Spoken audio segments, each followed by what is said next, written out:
Assalamualaikum warahmatullahi wabarakatuh. Yang saya hormati para narasumber, saya perlu menyapa dulu dengan Mas Dr. Edi Wur. Selamat siang. Assalamualaikum Mas Edi. Sehat-sehat Ustadz? Selalu Ustadz. Wah, lama nggak ketemu ya. Ya, ketemunya di sini. Semoga Amin. Semoga bisa menjadi kepanjangan tangan menyuarakan suara-suara kebenaran. Insya Allah. Ya, siap Mas Ibnu. Oke, dilanjut. Ya, terima kasih. Dokter Erdiansa, selamat. Assalamualaikum. Waalaikumsalam warahmatullahi wabarakatuh. Ada salam dari Mbak saya ini, Dokter Diah. Oh iya. Anak. Salam juga buat Mbak Denok. Serta Ibu Dokter Maya dari BCS. Terima kasih. Saya ingin menyampaikan ya. Terima kasih Dokter Maya. Perkenankan saya mewakili suara hati. Dokter Ibnu mungkin bisa videonya di off-kan aja. Dokter Ibnu mungkin videonya di MC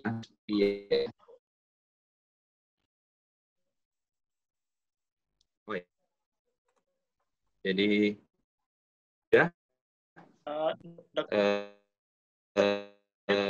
Dokter Ibnu, saya menggunakan baju. Mungkin lebih baik videonya di off-kan aja. Nah, gitu biar lebih ya, Mas. Tidak putus. Oke. Ya, mulai.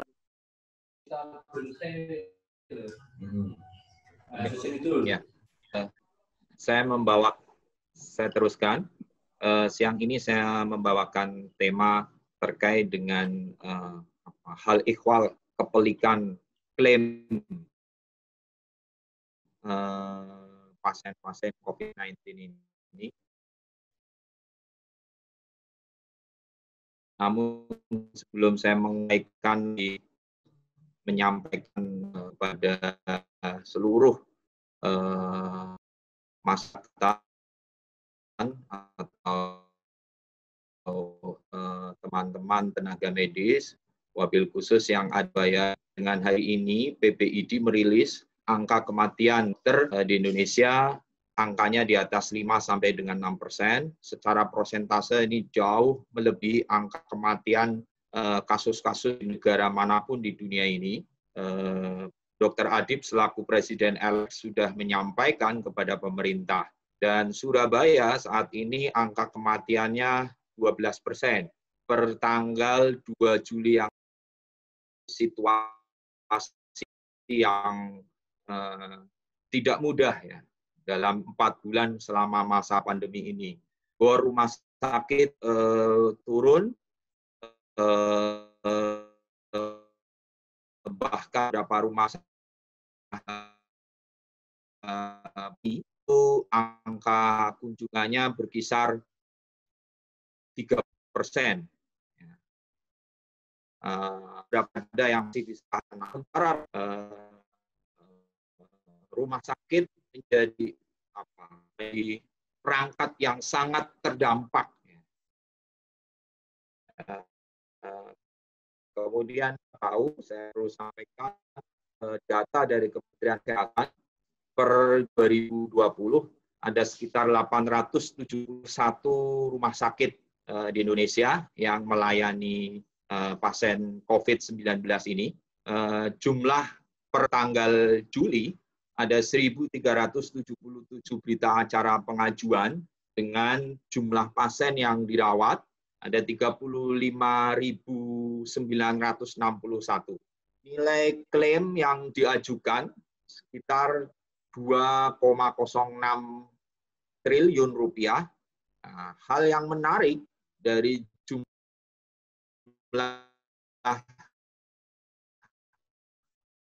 pengajuan klaim ini ternyata dispute klaim 70%, Pak Edi Wur. Jadi ada 70% kasus ya yang ini antara nilai klaimnya dalam cuaca yang kurang baik. Karena tadi indeks penurunan okupasi rumah sakit, kalau 30% tersisa, maka kondisi industri layanan kesehatan ini tidak jauh berbeda dengan hotel dan pariwisata. Next, Mbak Mita, slide-nya bisa diteruskan. Perbandingan antara dengan COVID-19 di bidang kesehatan dengan sebuah statement karena sedikitnya klaim yang diajukan oleh rumah sakit, alias sedikitnya pasien yang dirawat. Tentu ini sesuatu yang sangat menyakitkan bagi teman-teman di fasilitas layanan kesehatan, karena hari ini kita tahu banyak sekali rumah sakit, terutama di daerah Surabaya dan sekitarnya, yang terpaksa harus menutup layanan pasien umum dan berkonsentrasi pada pasien-pasien COVID-19. Pak Menkes, Pak Edi Wur harus paham apa sesungguhnya yang sedang terjadi, gitu ya. Karena begini, ada sebuah disparitas yang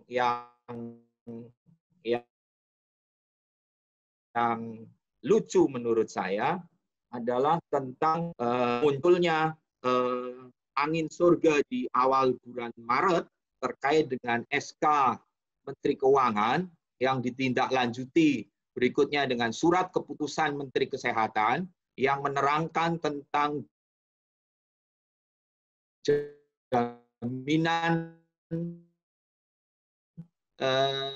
bagi pasien confirm. Berikut dengan tabulasi besaran biaya rawat inap per hari. Kita selaku pelaku kesehatan merasa sangat kaget karena tiba-tiba Kementerian Kesehatan dan Keuangan memiliki formula hitungan yang sangat ekspektatif, sangat besar sekali nilainya menurut kami di awal. Namun berjalannya dengan waktu terjadi kepanikan karena memang terjadi eskalasi kenaikan jumlah pasien PDP. Satu yang saya selalu ingat, pesan dari seluruh stakeholder di Kementerian Kesehatan, jangan pernah menolak pasien COVID-19, layani sebaik-baiknya karena pemerintah akan hadir. Dalam surat keputusan Menteri Kesehatan maupun surat keputusan di situ jelas diuraikan secara teknis. Kemudian suratnya yang berisi resume pertemuan tripartit antara Kementerian Kesehatan, BPJS dengan asosiasi, bahwa tidak keseluruhan ya pasien-pasien ODP, PDP dan confirm ini bisa ditanggung. Harus ada persyaratan, yaitu ODP, PDP dan confirm yang berusia lebih dari 60 tahun atau mereka yang memiliki faktor komorbid. Bila ketiga kategori ini tidak ada, maka pasien bisa ditanggung dengan perawatan poli lawat jalan yang besarnya sejumlah Rp300.000, disertai dengan sejumlah persyaratan. Nah, ini membuat situasi pelayanan kesehatan, khususnya rumah sakit, wabil khusus rumah sakit swasta, merasa sangat tergoncang. Ya. Kita sudah melayani, bahkan diminta untuk melayani sebaik-baiknya. Next, barangkali Mbak Nita atau Pak file saya yang selanjutnya. bisa dibantu. Jadi tadi saya sampaikan ODP, PDP, dan sebelumnya dampak kesenjangan regulasi ini. Jadi mereka yang sakit, mereka yang suspek revisi dari istilah, saya lebih familiar dengan istilah sebelumnya atau lebih kita kenal PDP. Manakala tidak didapat umur 60 tahun dan tidak memiliki komorbid, maka probabilitasnya akan hanya dibayar di dalamnya.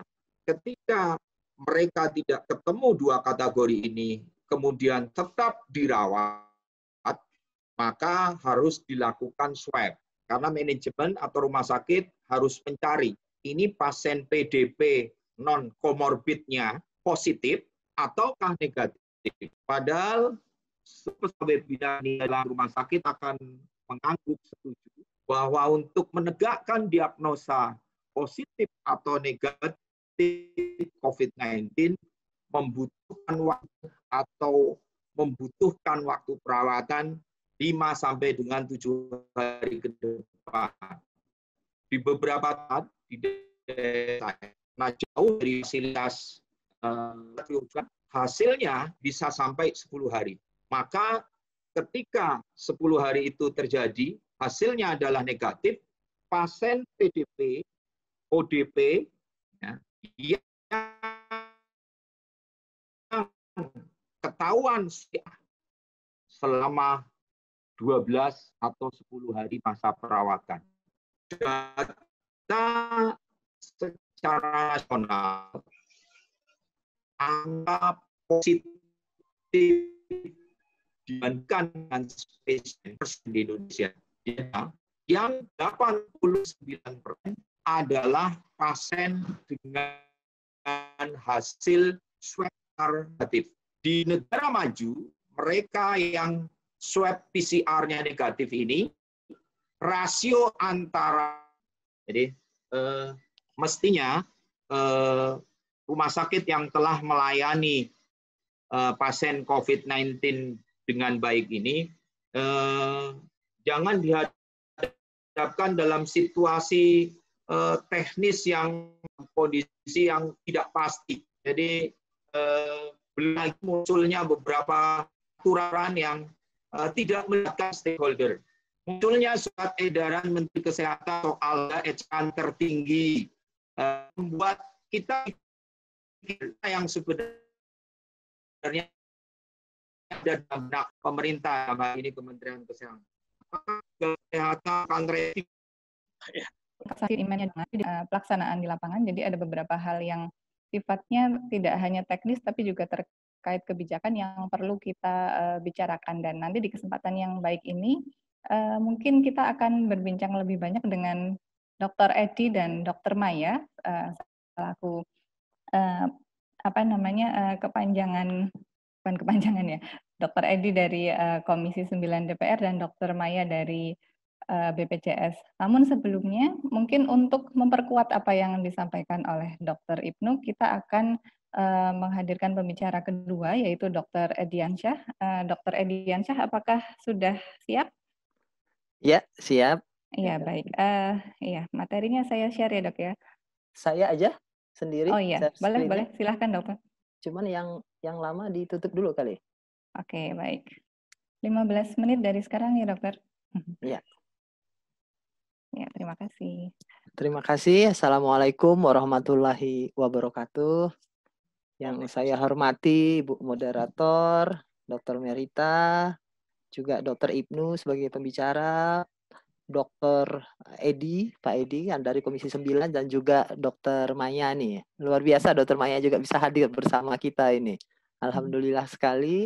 Saya cepat aja akan menyampaikan bagaimana perkembangan klaim penanganan COVID di rumah sakit.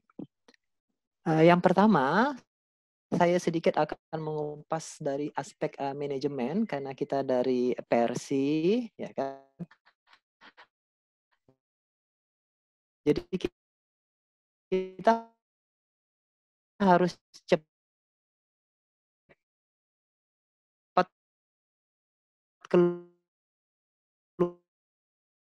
keluar ibu dan kita zone terus masuk ke zona pembelajaran terus cepat di tengah kan dampak ini juga mengancam kehidupan life dan livelihood. Keseimbangan di antara kedua itulah yang kita sebut dengan new normalnya.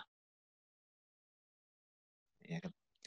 Nyawa, tetapi dari sisi livelihood-nya itu adalah dengan testing customer atau pasien-pasien yang datang ke rumah sakit. Tapi juga yang sangat penting adalah kita juga harus menyelamatkan rumah sakitnya.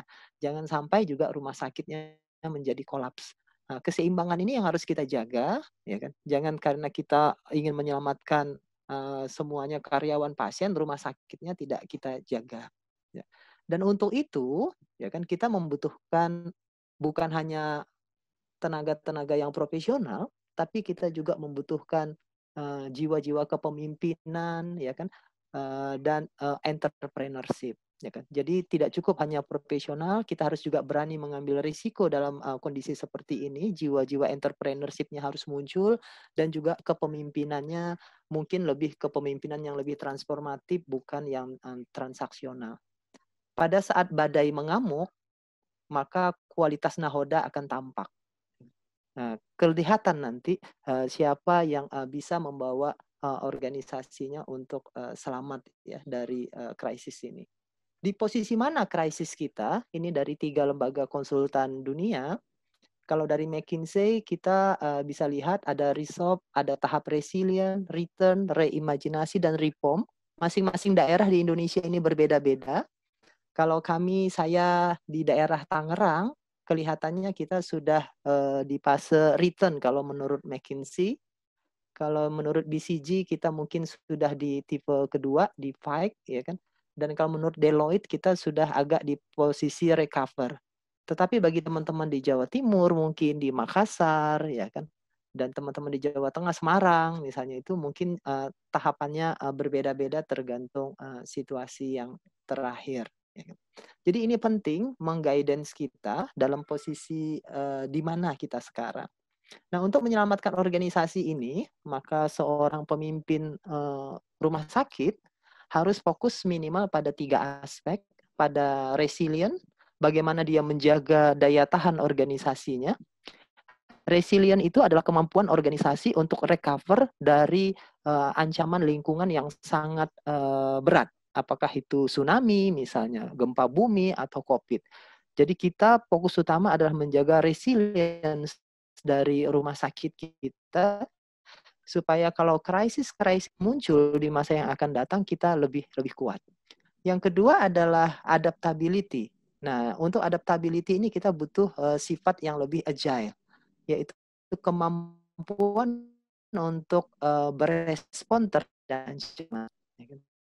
Jadi rumah sakit yang cepat. Begitu COVID sangat butuhkan tempat tidur, mereka secara cepat pasien-pasien COVID. Dan yang ketiga adalah prediksi. Sebagai leader kita juga harus melihat arah ke depan kemana, tentu ke arah digitalisasi dan teknologi. Nah, coba kita lihat. Ini data saya ambilkan langsung dari rumah sakit saya. Kebetulan saya Direktur Rumah Sakit Anisa Tangerang.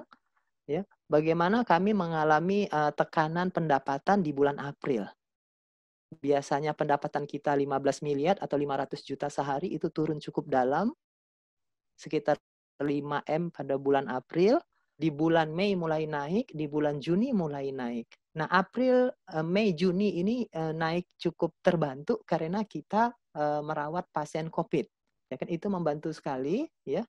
Selama kami merawat COVID Maret, April, Mei, Juni, itu kita mendapatkan 7,6 miliar. Di 1 Juli kita sudah sedikit pasiennya, nggak terlalu banyak karena Tangerang relatif sudah masuk ke zona kuning. Hasil verifikasi dari 7,6 itu yang sudah dibayar kan 4,9 sekitar 65%.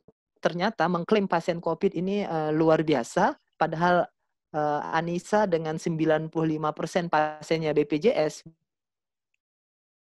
biasanya ngeklaim pasien BPJS itu di tahap ke-1 bisa berhasil itu sampai 90, yang lolos hanya 65%. Ini memang luar biasa. Kita kumpulkan di versi kira-kira apa persoalan claim dispute ini lebih ke identitas, kelengkapan data penunjang seperti data lab, radiologi, swab, SDP antara Kementerian Kesehatan dan rumah sakit. Cukup cepat untuk bekerja sehingga tagihan bisa dibayar baru cash flow dari rumah sakit, ya kan.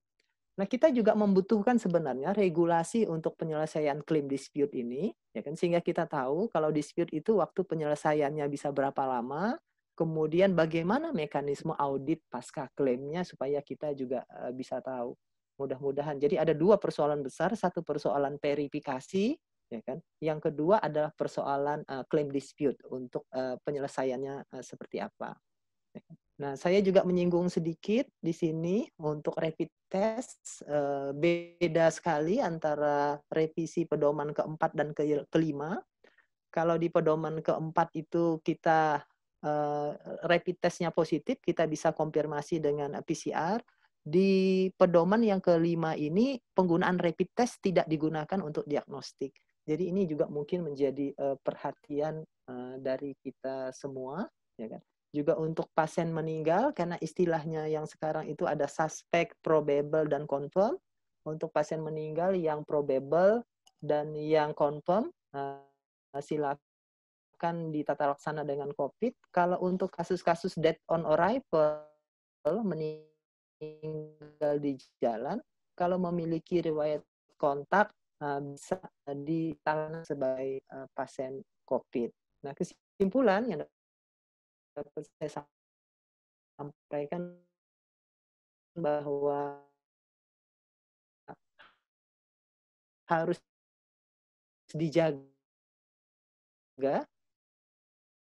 keselamatan dan kawat.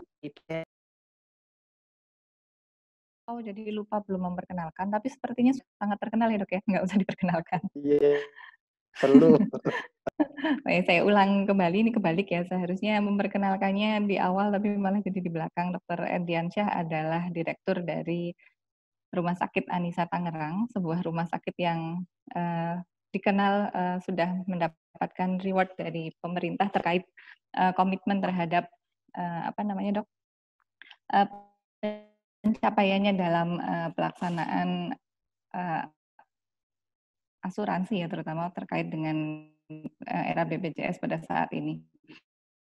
Dan untuk reputasinya juga kita ragukan, beliau adalah ketua persi dari Provinsi Banten periode 2019 dan 2021 dan termasuk dalam kompartemen jaminan kesehatan nasional di Persi. Baik, selanjutnya mungkin untuk Dr. Edi nanti kita belakangan ya, Dok ya. Saat ini kita beralih ke Dr. Maya dulu. Selamat siang, Dr. Maya. Selamat siang, Bu Merita. Iya, Dr. Maya. Iya, baik. Dr. Maya, untuk kesempatan kali ini selanjutnya akan dipresentasikan oleh Dr. Maya. Di sini mungkin bisa memberikan pencerahan kepada kami, terutama ya Dok ya, terkait dengan berbagai masalah yang tadi disampaikan oleh pembicara di awal, meskipun ada beberapa solusi yang sudah nampak mulai terlihat. Namun sebelumnya saya akan memperkenalkan kembali Dr. Maya. Dr. Maya adalah Direktur Jaminan Pelayanan Kesehatan BPJS. Beliau sudah berkarir dan malang melintang di dunia BPJS dari sejak sebelum tahun 2013 hingga saat ini. Dan beliau adalah lulusan dari S2 jurusan Ekonomi Kesehatan dan Asuransi Kesehatan Universitas Indonesia. Baik, untuk menyingkat waktu langsung saja Dr. Maya, mungkin kita laksanakan seperti sebelumnya 15 menit dari sekarang. Ya, silahkan Dr. Maya mungkin di-share materinya.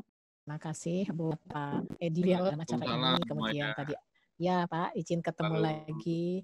Kemudian tadi Dr. Ibnu narasumber, kemudian Dr. Ediansa, dan tentu Bapak Ibu sekalian yang menjadi peserta pertemuan ini. Tentu kami sangat bersenang hati mendapatkan undangan untuk bergabung dalam acara ini karena rasanya komunikasi perlu banyak sudah disampaikan oleh Dr. Ibnu dan Dr. Edi terkait dengan bagaimana penanganan klaim COVID. Mungkin dari sisi bagaimana penjaminan atau pengelolaan klaim itu dilakukan bisa sampaikan. Saya mohon izin Bu Mera bisa dibantu untuk materinya. Mungkin Pak Andi hadir di sini. Hadir Bu, mungkin mau akses host supaya bisa. Baik, Bapak Ibu sekalian, tentu kita semua mengetahui bahwa situasi COVID ini adalah sudah pandemi di dunia dan termasuk di Indonesia, dan alhamdulillah Indonesia luar biasa ya, pemerintah memberikan perhatian khusus terhadap klaim COVID ini sehingga Presiden pun menerbitkan keputusannya tentang adanya gugus penanganan COVID ini, di mana di dalam gugus tersebut di pasal tentang keputusan gugus ini menyatakan bahwa gugus bisa berkoordinasi langsung dengan kementerian atau lembaga. Nah, tentu dalam hal ini salah satunya adalah BPJS Kesehatan yang juga ditindaklanjuti dengan rapat terbatas kabinet yang menyampaikan bahwa BPJS Kesehatan diberikan penugasan khusus. Ini Bapak Presiden menyampaikan langsung sehingga kemudian diterbitkanlah surat dari Menko PMK bahwa BPJS Kesehatan diberi tugas untuk melakukan pengelolaan klaim pada penanganan klaim COVID. Nah, tentu di dalam melakukan ini, next slide bisa kita lihat Bapak Ibu sekalian, tentu dasarnya adalah ada surat dari Menko yang menyatakan tugas-tugas dari BPJS Kesehatan itu apa, memastikan klaim itu betul, kemudian melakukan verifikasi, kemudian melakukan koordinasi dengan dalam hal ini Kementerian Kesehatan. Berikutnya tentu dalam melaksanakan ini Bapak Ibu sekalian, BPJS Kesehatan tidak sendiri, tetapi di next slide bisa dilihat. Semua punya peran. Tadi Pak Ibnu dan Pak Ediansa sudah menyampaikan peran rumah sakit yang luar biasa. Tentu kami berterima kasih bahwa pelayanan baik JKN maupun pelayanan peserta COVID ini tetap dilakukan oleh rumah sakit tanpa menunggu atau tidak ditolak, dan ini dilakukan pengajuannya secara berkala. Dan tadi betul bahwa kesenjangan regulasi itu terjadi. Kita semua melihat bagaimana KMK pada saat diterbitkan, ini memang berlaku mundur Bapak Ibu sekalian. Penetapan masa COVID itu 28 Januari, tetapi kemudian KMK-nya terbit di bulan April, dan ini berlaku mundur. Tentu semua yang berlaku mundur, ini tentu ada konsekuensi, kendala, ada ketidaklengkapan administrasi, dan sebagainya. Contoh yang harus dilengkapi oleh rumah sakit, antara lain resume medis, kemudian bukti-bukti jenis bukti-bukti pelayanan, kartu identitas pasien, dan sebagainya. Sementara BPJS punya tugas bagaimana memastikan klaim ini betul adalah klaim COVID, kemudian verifikasi dengan akuntabel, dan koordinasi menyerahkan hasil berita acara verifikasi kepada Kementerian Kesehatan. Kemudian tentu Kementerian Kesehatan pada saat rumah sakit mengajukan klaim ini sudah mendapat tembusan dari rumah sakit, dan ada verifikasi bertugas membayar uang muka kepada rumah sakit, dan setelah verifikasi selesai dari BPJS, kemudian klaim itu dibayarkan oleh Kementerian Kesehatan. Bapak Ibu bisa bahwa tentu jalan ini ini perlu 38. Yang kemudian disusul dengan adanya surat edaran Menteri Kesehatan yang memperjelas apa yang tertuang di dalam KMK 238 tersebut. Namun memang dengan berjalan waktu bagaimana penanganan plan COVID ini tidaklah memang belumlah memenuhi semua kebutuhan administrasi atau bukti eviden untuk pengajuan klaim dengan tepat, ya, belum mengakom dari semuanya. Nah, Bapak Ibu-nya lama mungkin karena juga tadi Pak Ibnu ya menyampaikan klaimnya lama karena juga mengelola klaim JKN. Dapat kami sampaikan bahwa rata-rata pengelolaan klaim ini kita terpisah memang dari klaim JKN, murni terpisah. Ini ada database sendiri. Dan dalam penugasan ini kami punya tugas melakukan verifikasi paling lambat 7 hari sudah selesai. Dan dari semua klaim yang masuk kita sudah lihat bahwa seluruh klaim rata-rata diproses 3-4 hari dan sudah kita kemudian serahkan berita acaranya kepada Kementerian Kesehatan.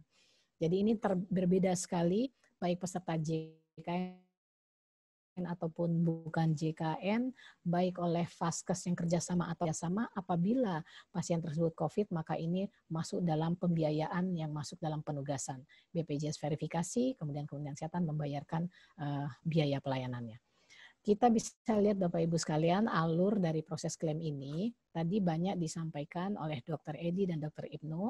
Ini yang kami sampaikan. Pada saat rumah sakit melakukan penagihan klaim, itu menggunakan aplikasi e-claim Inasi Bijisnya ke Menkes, di entry datanya, kemudian dikirimkan ke BPJS Kesehatan. Kami lakukan verifikasi dengan aplikasi verifikasi klaim kami. Paling lambat 7 hari kerja harus selesai. Berita acara kita serahkan ke Kementerian Kesehatan, dibayarkan uang mukanya pada saat pertama rumah mengajukan klaim, ditembuskan ke Kemkes, dibayar uang muka. Setelah ada berita acara, dilunasi uang muka pembayaran klaimnya oleh Kementerian Kesehatan. Dan ini tentu proses yang berjalan dan dievaluasi termasuk oleh auditor. Nah ini tentu Bapak Ibu sekalian, tentu ada hal yang belum bisa sesuai dengan ini, antara lain rumah sakit tidak semuanya aware atau kenal dengan aplikasi e-claim Inasi Bijis, khususnya bagi rumah sakit yang belum kerjasama. Jadi kendala-kendala ini banyak di administrasi, perlu waktu rumah sakit mempersiapkan untuk pengajuan klaim, masih adaptasi. Aplikasinya Inasi Bijis, aplikasi e-claim Inasi Bijis ini dinamis, masih berubah-berubah. Dan bahkan sampai saat ini masih kita menunggu kalau klaimnya kurang lengkap, dikembalikan, diajukan kembali, itu belum bisa di-entry atau diedit dalam aplikasi ini, dan ini tentu menjadi kendala dalam pengajuan klaim. Dari sisi regulasi tadi banyak disampaikan, betul ketidaksesuaian banyak ditemukan dengan di lapangan. Dan tentu sarana prasarana yang ada di rumah sakit, juga SDM yang kemudian rumah sakit juga fokus pada klaim JKN yang juga cukup besar jumlahnya, ini masih menjadi kendala dalam pelaksanaan pengajuan klaim. Kami laporkan Bapak Ibu sekalian, next slide, bahwa ini dispute claim yang tadi disampaikan. Contoh tadi, dalam KMK, identitas itu NIK atau identitas lain. Ini tidak clear identitas lainnya, sehingga kemudian dibuatlah kesepakatan bahwa apabila tidak ada identitas, ada kesepakatan notulen rapat antara Kementerian Kesehatan dengan BPJS dan beberapa stakeholders bisa menggunakan data yang ada di Dinas Kesehatan untuk peserta yang rekap peserta pasien COVID. Nah ini tentu hasil dari pertemuan dengan auditor yang mana BPKRI turun ke lapangan melihat langsung menyatakan bahwa untuk notulen tidak dapat digunakan sebagai dasar. Untuk itu memang kita kemudian mengajukan. Jadi kami intensif bekerja sama, berkoordinasi dengan Kementerian Kesehatan untuk bisa melakukan updating permasalahan yang ada di lapangan, kemudian bahwa itu akan diakomodir dalam KMK yang baru. Jadi KMK 238 ini perlu diupdate menjadi KMK yang baru. Jadi KMK 38 draft revisinya sudah final sebetulnya pembahasannya, dan minggu lalu catatannya yang disampaikan pada kami akan ditandatangan oleh Pak Menteri Kesehatan. Namun sampai saat ini kami belum menerima, karena kalau itu sudah bisa diterima, contoh tadi banyak permasalahan dispute, 90% Dr. Edi Pak Ibnu ini bisa diselesaikan permasalahan. Jadi kalau itu sudah diserahkan ditandatangan ke minggu lalu, kami sudah dalam minggu ini sebetulnya sudah bisa menyelesaikan yang 90% bermasalah tadi. Namun ternyata ada terbit lagi KMK 413 terminologi yang berbeda dengan KMK 238. Nah, ini yang kemudian perlu disesuaikan kembali sehingga KMK 238 kelihatannya masih dilakukan penyesuaian kembali di Kementerian Kesehatan. Nah, ini tentu memerlukan waktu. Padahal penyesuaian tentu bisa menyusul untuk definisi operasional yang tadi OTG ya menjadi kontrak dan sebagainya. Nah, ini yang kami lakukan Bapak Ibu sekalian, tentu terus kami berkoordinasi. Contoh identitas. Pasien tidak ada identitas seperti apa. Nah, dengan draft yang baru ini sudah ada kalau dia WNA melampirkan paspor, KITAS atau identitas lain yang dia miliki. Kalau WNI, KTP, NIK dan identitas keterangan RT RW, kalau dia tidak mampu atau tidak ada sama sekali, cukup keterangan dari dinas kesehatan atau ya bahwa dia dinas sosial bahwa dia memang peserta yang tidak mampu atau terlantar. Seperti itu. Kemudian tadi juga ada pasien OT atas 60 tahun. Di dalam draft yang baru itu sudah diakomodir. Jadi kalau saja itu sudah di tanda tangan minggu lalu, itu sudah selesai minggu ini proses. Tentu Bapak Ibu sekalian, dengan adanya ini kami juga ingin melaporkan update Kementerian Kesehatan, seluruh biaya pelayanan ada 708 rumah sakit. Jadi sudah 800 miliar lebih biaya yang dibayarkan untuk pelayanan kesehatan dari rumah sakit mengajukan klaim. Nah, terkait dengan data-data ingan pembayaran di BPJS melakukan verifikasi ya. Setelah verifikasi kita serahkan kepada Kementerian Kesehatan untuk dilakukan pelunasan pembayaran klaimnya. Dan tadi betul ada yang dispute Bapak Ibu sekalian. Di next slide kita bisa lihat. Ini khusus Muhammadiyah. Mohon maaf ada 83 bukan 38 ya, terbalik ya. Jadi ada rumah sakit Muhammadiyah ada 38 ya. Ada kelas B, kelas C, kelas D dan klinik utama yang berjalan dengan BPJS dan dua klaim. Tidak satu rumah sakit yang 36 mengajukan klaim ini, 5% dari Kementerian Kesehatan. Lanjut, dari yang diverifikasi ini, 674 kasus ini, 248 kasus sesuai dan biaya verifikasinya 17,6 miliar. Ini yang kami serahkan ke Kemkes dan mudah-mudahan sudah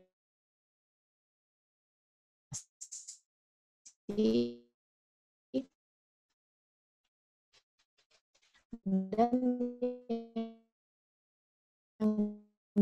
di tadi 400 kasus selesai. Nantinya admin pun sudah bisa segera diselesaikan. Lanjut. Nah, tentu Bapak Ibu sekalian, ini ketidaksesuaian tadi dispute ternyata terbanyak memang karena berkas tidak lengkap. Ya. Kemudian penunjang laboratorium tidak sesuai. Kemudian diagnosa komorbid tidak sesuai. Kriteria peserta jaminan COVID-nya tidak sesuai. Nah, ini semua menurut data kami sebagian besar bisa diselesaikan apabila KMK 238 yang direvisi itu selesai ditandatangan. Jadi tentu harapan kami apabila KMK ini segera keluar, maka ini yang dikeluhkan tadi oleh teman-teman rumah sakit mungkin hanya Muhammadiyah, seluruh rumah sakit yang mengajukan klaim, ini 90% dapat diselesaikan. Next, kami sampaikan Bapak Ibu sekalian, tentu harapannya kami tentu tetap melakukan monitoring dan evaluasi terkait dengan pelaksanaan klaim COVID ini, berkoordinasi dengan Kementerian Kesehatan dan juga bahkan dengan BPKP Pusat yang memang di daerah sudah turun langsung melakukan monitoring, melihat bagaimana penanganan klaim COVID ini. Tentu kami ingin rumah sakit pasien tertangani dengan baik, rumah sakit harus secara baik kita jaga bagaimana akuntabel dan transparan ini bisa kita lakukan dengan benar. lanjut, harapan kami tentu kita bisa bersama-sama melakukan dorongan kepada stakeholders untuk bisa segera menerbitkan regulasi yang mendukung percepatan penanganan ini, dan kita semua dalam persepsi yang sama, pasien terlayani dengan baik, rumah sakit juga tidak menderita istilahnya, dan juga Kementerian Kesehatan juga membayarkan dengan cepat. Mungkin itu yang dapat kami sampaikan, Bu, Bapak Ibu sekalian. Sekali lagi tentu kami membuka diri untuk melakukan diskusi, dialog dengan seluruh stakeholders. Terima kasih. Wassalamualaikum warahmatullahi wabarakatuh. Waalaikumsalam warahmatullahi wabarakatuh. Terima kasih Dr. Maya. Waktunya tepat sekali 15 menit. Baik, kita menuju ke Dr. Edi. Ternyata yang disampaikan Dr. Ibnu, Dr. Edi, dan Dr. Maya ada keterkaitan terkait kebutuhan regulasi dan lain sebagainya, terutama yang nanti mungkin akan dijawab dengan sangat jelas oleh Dr. Edi Puryanto. Sebelumnya akan kami perkenalkan kembali tentang Dr. Edi. Dr. Edi adalah dokter di bidang keperawatan ya dok ya? Iya, beliau menempuh pendidikan dari D3 hingga program doktoral di Universitas Gadjah Mada tahun 2017. Untuk pengalaman karirnya sangat banyak. Sebelum saat ini menjabat sebagai anggota Komisi 9 DPR RI, beliau juga merupakan wakil rektor dari Universitas Muhammadiyah Semarang selama 2 periode. Mungkin perlu berpanjang lebar, waktu selanjutnya kami serahkan kepada Dr. Edi Wuryanto. 15 menit juga dari sekarang. Silakan. Terima kasih. Assalamualaikum warahmatullahi wabarakatuh. Waalaikumsalam warahmatullahi wabarakatuh. Alhamdulillah wa syukurillah wala haula wala quwata illa billah, amma ba'da. Yang saya hormati teman saya Dr. Maya, Mas Ibnu,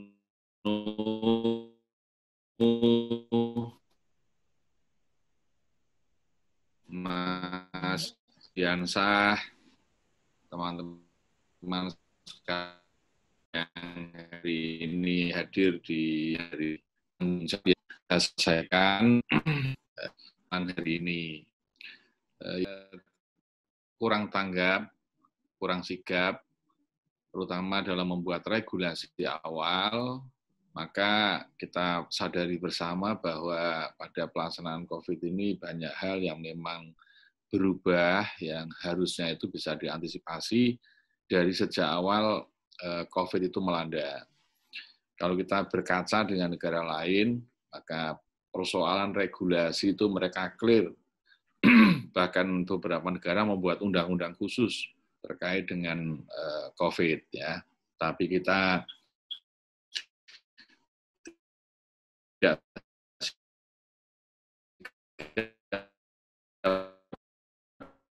mengantisipasi itu, yang akhirnya banyak regulasi. Mas Erdiansah tadi merupakan hal yang menurut saya harus kita carikan solusi, dan BPJS ini sebetulnya eksekusi kerja sesuai dengan aturan regulasi yang dibuat oleh Kemenkes. Tidak boleh menyimpang sedikit pun, karena semua harus dipertanggungjawabkan, semua harus aman, semua harus clear. Maka BPJS ini saya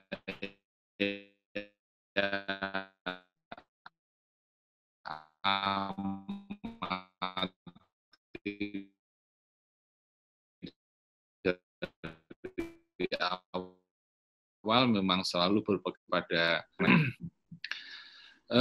saya akan sedikit melebar saja, sedikit saja saya sampaikan, mungkin ini nggak perlulah ya, tadi sudah banyak dibahas. Nah, memang DPR ini anggaran COVID, terutama untuk kesehatan, mengecewakan daya serapnya. Ya. Baru sekitar 5,sekian% dari seluruh anggaran yang ada. Dan itu yang disoroti oleh Presiden yang saya kira publik sudah mendengar. Kita tahu untuk belanja penanganan COVID ada 65,8 T, insentif tenaga medis 5,9 T, santunan kematian 300 miliar, bantuan JKN 3 triliun, gugus tugas 3,5 triliun, insentif perpajakan di bidang kesehatan 9,05 triliun. Ini alokasi ini sudah ditentukan oleh Menteri Keuangan, tetapi serapan anggaran ini memang belum optimal. Oleh karena itu, Menkes beserta Eselon 1 sedang bekerja keras untuk menutup kelemahan-kelemahan, dan saya melihat akhir-akhir ini Pak Menteri sudah mulai mulai banyak turun, banyak keliling untuk melihat langsung persoalan di lapangan. Mudah-mudahan beberapa peraturan menteri yang dikeluarkan itu bagian dari revisi untuk percepatan penyelesaian segala persoalan yang ada di Kementerian Kesehatan. Nah, anggaran ini memang dengan adanya kepala gugus, tugas dibagi antara kepala gugus, kemudian Kementerian Kesehatan dan pihak-pihak lain termasuk BPJS. Maka yang disampaikan Bu Maya tadi benar, BPJS ini kan operator regulasi yang memang dia tidak bisa melanggar dari apa-apa yang sudah ditentukan oleh Kementerian Kesehatan. Akan lebih baik kalau hari ini sebetulnya selain BPJS itu Kemenkes diajak dalam satu panel sehingga lebih enak menyelesaikannya. Terus saya tidak akan bicara banyak, meskipun slide saya banyak ya. Tapi memang infrastruktur kesehatan kita jujur tidak terlalu kuat untuk penanganan COVID. Dan pada fase awal fondasi reformasi sistem kesehatan dengan Pak Menteri yang sekarang itu sedang kita bangun. Tapi ya kita tahu bersama bahwa membangun fondasi atau merubah fondasi itu tidak mudah. Maka Pak Menteri ini sebetulnya banyak hal yang sudah dilakukan, hanya pada saat tengah awal perencanaan itu terus COVID melanda.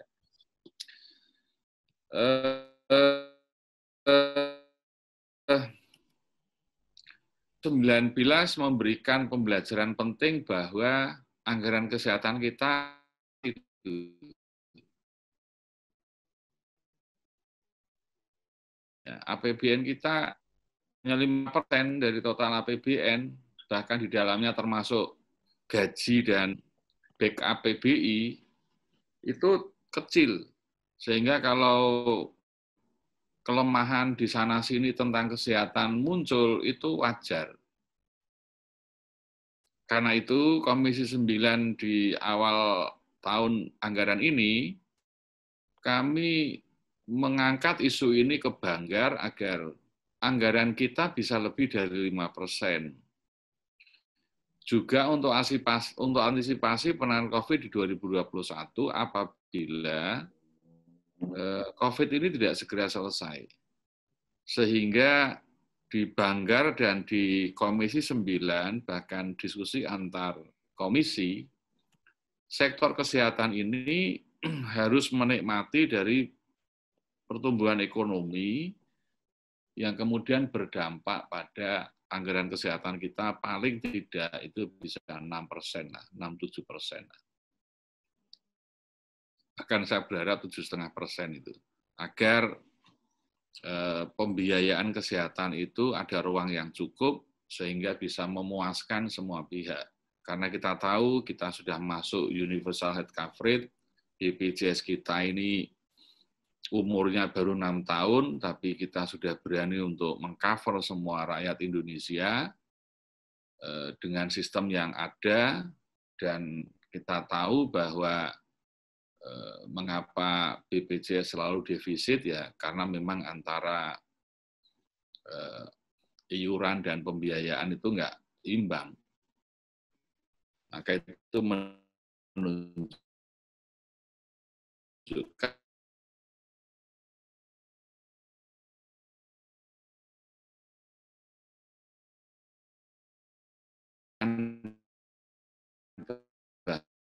bahwa ada kemudian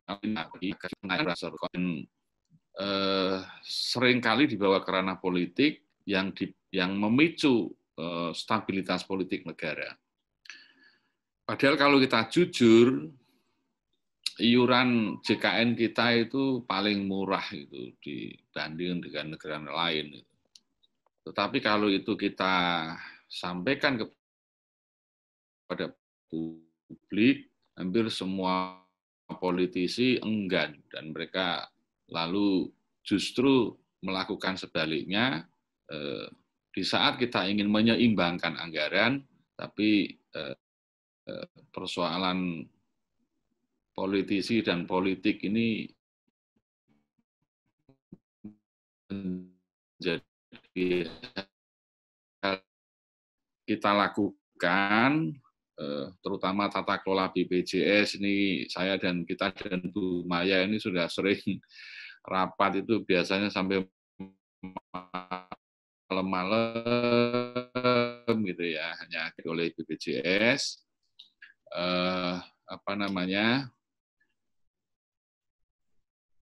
Fokus pada hutang kita pada rumah sakit, tambah lagi sekarang dengan COVID, bagaimana rumah sakit melayani COVID, kemudian terkoneksi dengan baik oleh BPJS sehingga klaimnya lancar, regulasinya mendukung. Dari Kemenkes ini merupakan persoalan-persoalan mendasar yang menurut saya apa yang sudah disampaikan oleh Pak Ibnu dan Pak Edriansah ini menjadi masukan buat kami, buat kita, buat Komisi 9, dan mungkin nanti juga akan segera kita follow up agar segera ada solusi. Saya tidak sampaikan semua, tetapi saya akan sampaikan yang inti-inti saja. Maka ya beberapa persoalan teknis tadi yang sudah disampaikan oleh Bu Maya, saya kira sudah kita catat semua ini. Karena itu persoalan sistem dan sosialisasi dan regulasi, sistem dan sosialisasi ini menjadi persoalan penting. Ya, jadi regulasi pemerintah, sistem yang mengembangkan BPJS, lalu yang menggunakan rumah sakit, sistem ini ke depan harus menjadi perhatian serius. Bahkan BPJS sudah masuk sistem yang berbasis teknologi informasi, yang itu harus terintegrasi dengan sistem teknologi informasi yang ada di masing-masing rumah sakit. Ini saya lihat menjadi persoalan penting. Maka saya selalu menyampaikan di Komisi 9 bahwa ketika kita sudah masuk era revolusi industri 4.0, data itu tidak hanya terkoneksi dengan baik, tapi harus terintegrasi dengan baik, sehingga mempercepat pekerjaan kita, bukan sebaliknya memperlambat pekerjaan kita, yang kemudian berujung pada lambatnya penyelesaian. Sehingga yang disampaikan Bu Maya tadi, menurut saya harus menjadi perhatian, karena leading sektornya dalam konteks teknis klaim itu adalah BPJS, maka koordinasi antara BPJS dengan rumah sakit dalam mengembangkan sistem, arus informasi, klaim, dan lain sebagainya itu, menurut saya ke depan harus menjadi perhatian kita yang lebih serius. Saya pengen negara kita itu seperti misalnya Australia gitu loh. Jadi kalau ada layanan di rumah sakit, sistemnya terkoneksi, terintegrasi, begitu sudah masuk sistem, tinggal klik-klik itu udah nggak banyak menghitung manualnya itu. Semua langsung terkoneksi dengan baik, dengan cepat, sehingga antara rumah sakit dan BPJS dan yang lain itu mungkin juga di Kementerian Kesehatan sehingga semuanya bisa cepat itu dilakukan. Maka teman-teman sekalian, saya tidak akan bicara teknis ini, tetapi masukan yang sudah saya catat pada hari ini, kalau itu terkait dengan regulasi, akan coba cari waktu dengan Pak Menteri. Sayangnya ini sudah masuk reses. Senin itu kami sudah reses selama 3 minggu. Kemudian yang ke Bu Maya kan sudah langsung didengar oleh Bu Maya tadi. Maka kasus yang dispute tadi yang jumlahnya tinggi, apalagi yang menyangkut di Muhammadiyah, nanti mungkin perlu kita komunikasikan khusus itu. Kita komunikasikan khusus sehingga Bu Maya bisa melihat secara khusus juga agar rumah sakit Muhammadiyah ini tetap hidup, karena saya menyadari sekarang ini sungguh sangat berat ketika ketika COVID ini jumlah kunjungan pasien menurun, bornya turun, dana dari COVID ada masalah, tentu kehidupan rumah sakit menjadi berat. Tetapi saya yakin teman-teman di Perserikatan Muhammadiyah, ada MPKU dan sebagainya bisa membantu menyelesaikan persoalan bagi teman-teman di Rumah Sakit Muhammadiyah.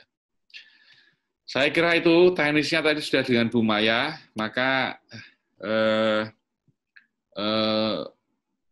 mungkin Mas Ibnu atau siapa nanti bisa kita buat tim khusus gitu, mungkin bisa di MPKU atau dengan kita atau nanti dengan siapa, nanti kita coba cari solusi. Kalau persoalan dispute-nya nanti ada di regulasi, ya tentu kita akan cari solusi ke Kemenkes. Tapi kalau hanya persoalan teknis, saya kira BPJS ini tidak sulit, karena itu hanya persoalan sistem saja. Itu sementara moderator, terima kasih. Assalamualaikum warahmatullahi wabarakatuh. Waalaikumsalam warahmatullahi wabarakatuh. Terima kasih Dr. Edi. Ya, kita masih punya waktu kurang dari 15 menit. Ini sudah ada beberapa pertanyaan yang masuk, tapi mungkin sebelum saya membacakan pertanyaan yang masuk, dari pembicara sebelumnya, Dr. Ibnu atau Dr. Ediansyah mungkin akan menyampaikan komentar lagi atau cukup dulu? Saya Mbak Mita. Ya, silakan Dok. Saya ingin menanyakan terkait dengan munculnya surat edaran dari Menteri Kesehatan yang ditujukan kepada KARS, yang di situ disampaikan bahwa terkait dengan eskalasi kenaikan COVID, maka diminta seluruh kegiatan survei akreditasi untuk sementara ditiadakan sampai batas waktu yang tidak bisa ditentukan. Ini menimbulkan persoalan baru bagi rumah sakit. Karena dalam surat itu tidak menjelaskan apa solusinya dengan tidak adanya akreditasi. Memang dalam substansi surat itu dijelaskan bagi mereka yang telah bekerja sama, namun masa akreditasinya berakhir, maka bisa diperpanjang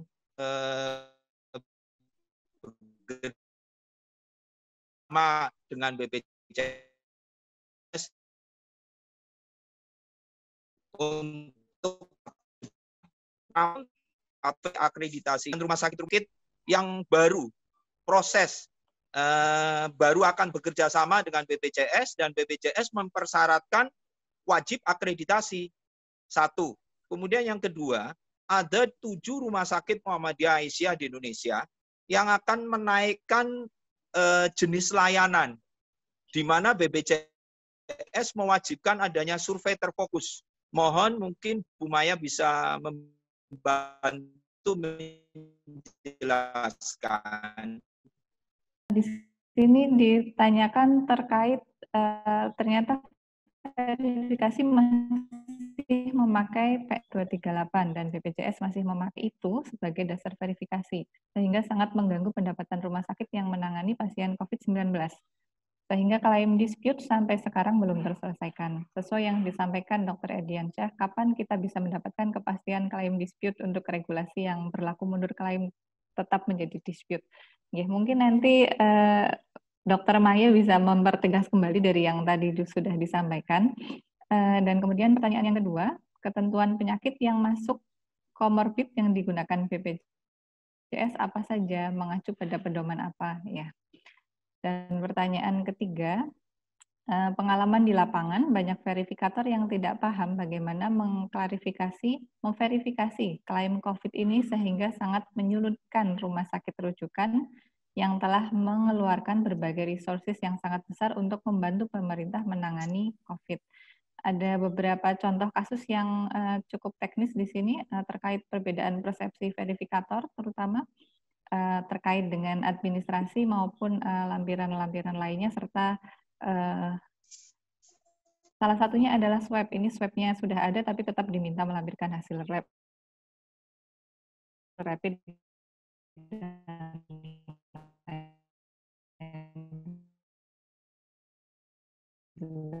Jadi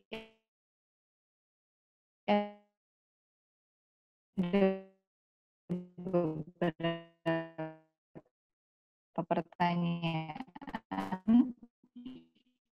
Mungkin kita mulai terlewat ya. Terima kasih Edi Wurianto, tentu juga sangat menyemangati kita bahwa pemerintah memang sungguh-sungguh serius ya untuk bisa juga menyelesaikan masalah COVID ini, termasuk klaimnya. Nah, tentu harapan kita kebijakan yang dibutuhkan untuk percepat atau kelancaran pengelolaan pembayarannya ini bisa segera diterbitkan. Verifikasi BPJS verifikasi PA234. Tentu kami tadi yang disampaikan Pak Wurianto selaku katakan bahwa kami harus melakukan verifikasi ini dengan benar. Artinya benar-benar harus prudent dilakukan. Nah, tentu dalam melaksanakan itu kami mengacu kepada regulasi yang ada. Apa yang dimaknai atau tertulis dalam regulasi itu tentu yang harus dilakukan. Sehingga apabila saat ini PMK 238 masih menjadi pedoman pengelolaan klaim, maka itulah yang akan digunakan sebagai dasar BPJS dalam melakukan verifikasinya. Itu yang tadi saya sampaikan, banyak permasalahan yang ditemukan setelah terbitnya PMK 28 ini, yang kemudian kita menemukan ada sekitar 10 klaster permasalahan. Kami BPJS sudah memberikan inventarisir permasalahan ini dan membahas ini secara intensif dengan Kementerian Kesehatan, dan sudah dilakukan sesuai pembahasan dengan BPKRI. Ini sudah dilakukan perbaikan atau penyesuaian dari PMK 238 yang akan terbit menjadi revisi PMK 238, mengakomodir 10 klaster permasalahan tadi. Nah, harapannya kalau ini bisa diselesaikan, Bapak Ibu sekalian, tentu yang permasalahan dispute tadi bisa kita selesaikan. Jadi Pak Edi Wurianto, ini kami sangat mengharapkan dukungan Bapak, karena kami paham betul rumah sakit juga sudah melakukan tugasnya melayani dengan baik, dan tentu pembayaran klaim ini sangat ditunggu oleh teman-teman rumah sakit. Kemudian yang kedua, tentang penyakit komorbid. Banyak rumah sakit menanyakan, BPJS menggunakan apa, dasarnya apa? Bapak Ibu sekalian, tentang komorbid ini sebetulnya semua sudah tertuang di dalam surat edaran Menteri Kesehatan. Kasus komorbid itu apa, kemudian yang termasuk komorbid itu apa saja, sudah tertuang di situ. Nah, tentu kami mengacu kepada apa yang tertuang di situ. Jadi kalau ada hal lain di luar itu, kemudian menjadi dispute, yang kita serahkan kepada tim dispute. Nah, ini yang kami lakukan tentu. Kemudian tadi ada pertanyaan juga terkait dengan verifikator meminta kultur sputum dilampirkan. Karena memang KMK 238 mengharuskan apabila pasien terkonfirmasi COVID-19, maka salah satu pemeriksaan lab yang perlu dilampirkan adalah kultur sputum. Apabila KMK-nya tidak mempersyaratkan itu, tentu teman-teman verifikator kami tidak menanyakan kultur sputum ini. Jadi ini yang perlu tentu kita sesuaikan dan selalu kita update kepada Kementerian Kesehatan permasalahan-permasalahan yang timbul di lapangan. Ini terkait itu. Kemudian tadi ada yang menyampaikan persepsi teman-teman verifikator yang berbeda-beda. Tentu Bapak Ibu sekalian, kami menghimbau, saya memahami tentu ada 129 kantor cabang kami di daerah dengan ratusan pelayanan. Tentu standar verifikasi sudah kami tekankan dari pusat bahwa standar verifikasi adalah sesuai dengan pedoman yang diterbitkan oleh Kementerian Kesehatan. Jadi ini sudah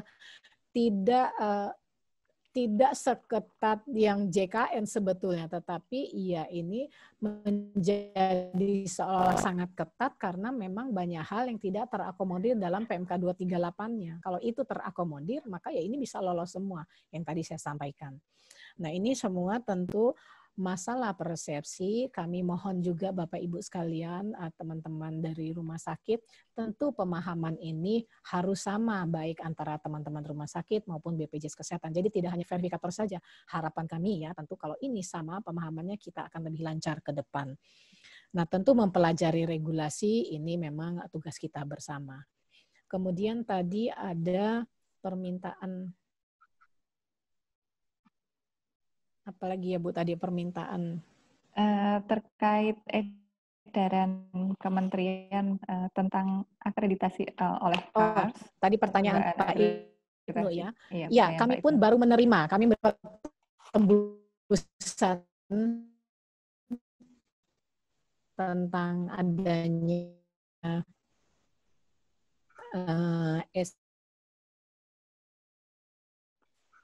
bukan SE, bahkan surat edaran, surat dari Dirjen, tidak salah saya baca. Kemudian ada satu pertanyaan tadi saya baca, ini memang KMK-nya menyatakan bahwa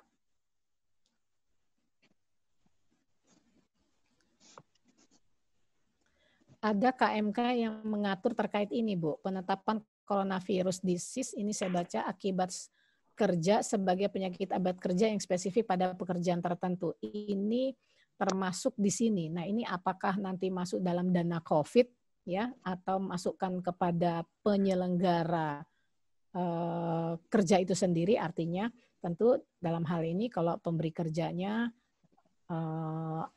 dari ASN ini pemerintah. Kalau dia misalnya pekerja lain, apakah misalnya ke BPJS TK dan sebagainya. Ini sudah ada yang mengaturnya sebetulnya terkait dengan penyakit ini diasumsikan sebagai penyakit akibat kerja. Jadi sebetulnya ini sudah diatur, Bu, bukan muter-muter ya seperti yang ditanyakan tadi, tetapi memang sudah ada diatur dalam KMK 327. Mungkin apabila kita bisa membaca KMK 237, maka ini penyakit termasuk penyakit